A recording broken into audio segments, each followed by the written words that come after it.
മിക്ക മലയാളികൾക്കും ഇഷ്ടപ്പെട്ട നമ്മുടെ പ്രഭാത ഭക്ഷണമാണ് നമ്മുടെ ദോശ എന്ന് പറയുന്നത്. എന്നാൽ നമ്മൾ ഈ സാധാരണ ആക്കുന്ന ദോശ നമുക്ക് കുറച്ചും കൂടി ഹെൽത്തി, അതായത് പ്രോട്ടീനും ഫൈബറൊക്കെ ഇമ്പ്രൂവ് ചെയ്ത് എങ്ങനെ നമുക്ക് ഉണ്ടാക്കാമെന്നാണ് നമ്മൾ ഇന്നത്തെ വീഡിയോയിൽ ഡിസ്കസ് ചെയ്യുന്നത്. അപ്പോൾ എന്തൊക്കെയാണ് നമുക്ക് ഇതിൻ്റെ ഗുണങ്ങൾ കിട്ടുന്നത്? ഒരു ദോശ, അതായത് ഒരു 80-90 ഗ്രാം വരുന്ന ഒരു ദോശയിൽ നിന്ന് നമുക്ക് ഒരു 6 ഗ്രാമോളം നമുക്ക് പ്രോട്ടീൻ ഇതിൽ നിന്ന് കിട്ടും. നമുക്ക് പ്രോട്ടീൻ കൂടുതൽ കിട്ടും നമ്മുടെ സാധാരണ ദോശേനെക്കാട്ടിലും. അതേപോലെ തന്നെ ഇത് ഫൈബറും കൂടുതലാണ്.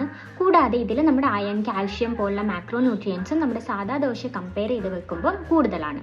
അതുകൂടാതെ തന്നെ ഗ്ലൈസിമിക് ഇൻഡെക്സും ഇതിൽ കമ്പാരിറ്റീവ്ലി ലോ ആണ്. നമ്മുടെ സാധാ ദോശ കഴിക്കുമ്പോൾ നമുക്ക് ഉണ്ടാവുന്ന ആ ഒരു പഞ്ചസാരയുടെ അളവ് കൂടുന്നത്, നമ്മുടെ ബ്ലഡ് കൂടുന്നത് കമ്പയർ ചെയ്ത് ഈ ദോശയുമായിട്ട് നോക്കുമ്പോൾ നമുക്ക് കുറവായിരിക്കും. അതായത് ഡയബറ്റിക് ഫ്രണ്ട്ലി കൂടിയാണ് നമ്മുടെ ഈ ഒരു ദോശ എന്ന് പറയുന്നത്.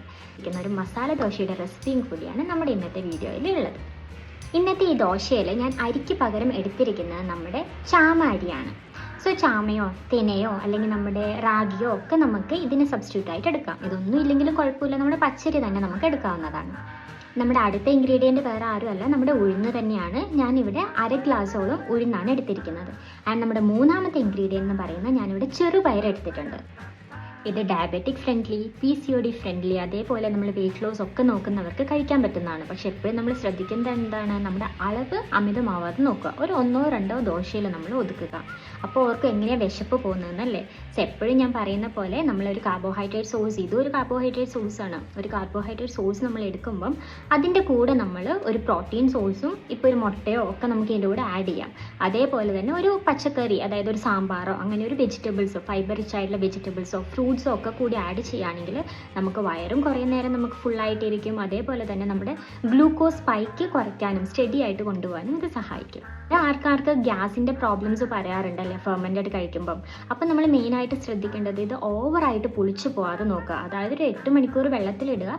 അതിനുശേഷം നമ്മൾ അരച്ച് വെച്ച മാവും ഒരു 8 മണിക്കൂർ മതി നമുക്കിതൊന്ന് ഒന്ന് പുളിച്ച് വരാൻ വേണ്ടിയിട്ട്. അതിൽ കൂടുതൽ വെക്കുമ്പോൾ ഇതിൽ ഓവർ കുതിർക്കുമ്പോൾ ഇതിൻ്റെ പുളിപ്പൊക്കെ കൂടാൻ ചാൻസ്. എന്തൊക്കെ ഹെൽത്തിയാണെന്ന് പറഞ്ഞാലും ചില ആൾക്കാർ ഇത് കഴിക്കുമ്പോൾ ഡോക്ടറുടെ അല്ലെങ്കിൽ തന്നെ ഡയറ്റീഷ്യൻ്റെ സൂപ്പർവിഷനിൽ കഴിക്കുക. അതായത് chronic kidney disease stage 3 and above ഉള്ളവർ, ചില ആൾക്കാർക്ക് പൊട്ടാഷ്യം കുറവ് കഴിക്കണം, അധികം കഴിക്കരുത് എന്നൊക്കെ റെക്കമെൻഡേഷൻസ് ഉള്ളവർ നിങ്ങളുടെ ഡോക്ടറുടെയോ അല്ലെങ്കിൽ ഡയറ്റീഷ്യൻസിനൊക്കെ റെക്കമെൻഡേഷൻ അനുസരിച്ച് എടുക്കുക. കാരണം നമ്മുടെ പരിപ്പ്, പയർ വർഗ്ഗങ്ങളിൽ പൊട്ടാഷ്യം കൂടുതലായിരിക്കും. സോ അങ്ങനെയുള്ളവർ കുറച്ച് ക്വാണ്ടിറ്റി കഴിക്കുക, അല്ലെങ്കിൽ റെക്കമെൻഡേഷൻ ഫോളോ ചെയ്ത് കഴിക്കുക.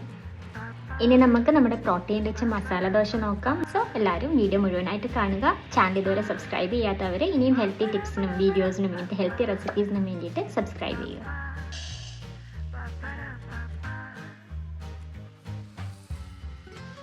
ഇത് ഫെർമെൻറ്റഡ് ആയതുകൊണ്ട് തന്നെ നമുക്ക് ഡൈജഷൻ എളുപ്പത്തിൽ നടക്കും. ഇതിലുള്ള അയൺ, കാൽഷ്യം പോലുള്ള മിനറൽസ് നമുക്ക് ഈസി ആയിട്ട് അബ്സോർബ് ചെയ്യാൻ പറ്റും. നമ്മുടെ സാധാ ദോശയുടെ കൺസിസ്റ്റൻസിയിൽ നമ്മൾ ഇത് അരച്ചെടുക്കുക.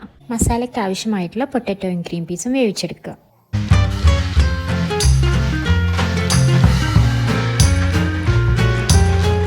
ഒരു പാൻ ചൂടാക്കി എണ്ണ ഒഴിച്ച് കടുക്, കറിവേപ്പില, ഉഴുന്ന് എന്നിവയിട്ട് വഴറ്റുക. അതിലേക്ക് ചോപ്പ് ചെയ്ത് വെച്ച ഇഞ്ചി ഇട്ട് പച്ചമണം മാറിയതിന് ശേഷം അതിലേക്ക് ഉള്ളിയും ഇട്ട് വഴറ്റുക. ശേഷം ബാക്കിയുള്ള വെജിറ്റബിൾസും ആഡ് ചെയ്യുക. ഈ വെജിറ്റബിൾ മസാലയിൽ നമ്മൾ അല്പം മഞ്ഞൾപ്പൊടി മാത്രമാണ് ആഡ് ചെയ്തിരിക്കുന്നത്. അത് വേണമെങ്കിൽ നമുക്ക് പൊട്ടാറ്റോ, ഗ്രീൻ പീസോ കുക്ക് ചെയ്യുമ്പോൾ തന്നെ ആഡ് ചെയ്യാവുന്നതാണ്.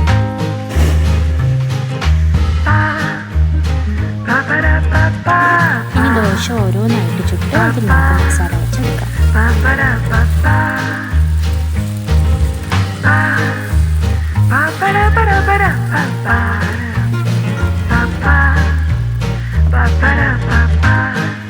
അതേപോലെ വീഡിയോയുടെ എൻഡിൽ ഇതിൽ നമ്മൾ യൂസ് ചെയ്യുന്ന, നമ്മളിപ്പം ഹോട്ടലിലൊക്കെ പോകുമ്പോൾ കിട്ടും നമുക്കൊരു ചുമന്ന ചട്നി ഉണ്ടല്ലോ ദോശയിൽ സ്പ്രെഡ് ചെയ്തിരിക്കുന്ന, ആ ഒരു ചട്നിയുടെ റെസിപ്പി കൂടി നമ്മൾ വീഡിയോയുടെ എൻഡിൽ കൊടുക്കുന്നുണ്ട്. നമ്മുടെ ദോശ കുറച്ചുകൂടി പ്രോട്ടീൻ റിച്ച് ആക്കാൻ വേണ്ടിയിട്ട് ഞാൻ ഗ്രേറ്റ് ചെയ്ത പനീറും കൂടി മസാലയുടെ ടോപ്പിൽ ആഡ് ചെയ്യുന്നുണ്ട്. വീട്ടിൽ തന്നെ എങ്ങനെ സോഫ്റ്റ് പനീർ ഉണ്ടാക്കാമെന്ന വീഡിയോ നമ്മൾ മുമ്പ് അപ്ലോഡ് ചെയ്തിട്ടുണ്ട്. അതിൻ്റെ ലിങ്ക് ഞാൻ താഴെ ഡിസ്ക്രിപ്ഷനിൽ കൊടുക്കാം. ഇനി പനീർ കഴിക്കാത്തവരാണെങ്കിൽ പ്രോട്ടീൻ ബാലൻസ് ചെയ്യാൻ വേണ്ടിയിട്ട് നമുക്കൊരു മുട്ടയെടുക്കാം.